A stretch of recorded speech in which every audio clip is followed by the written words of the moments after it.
Hannah Brewster splashed the accelerant around the inside of the small cabin, working feverishly because time was running out.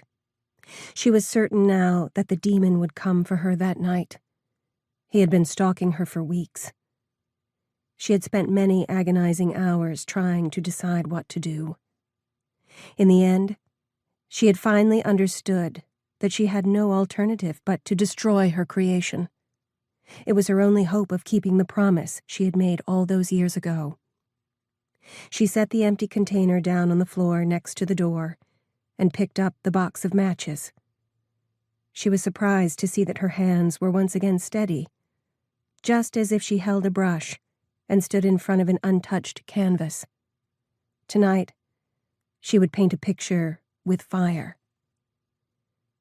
Afterward, they would say she was crazy, that she had finally gone over the precarious edge that separated sanity and madness. But the truth was that her mind had not been this clear in a very long time. She knew exactly what she had to do. A few weeks ago, when the monster had come to the island the first time, she had tried to convince herself that she was hallucinating. Again. These days the past came and went in visions that were so real she often got confused. It had been 22 years, after all, and everyone claimed that Quentin Zane was dead.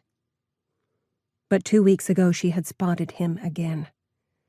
She had tried to convince herself that she could not trust her eyes, but that night she had sensed that she was being watched. She had known then that she could no longer deceive herself into thinking that she was hallucinating. The truth was always shatteringly clear at night.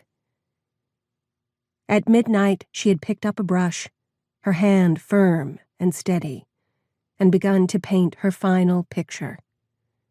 She had continued painting every night until her creation was finished. And then she had waited for the demon to return.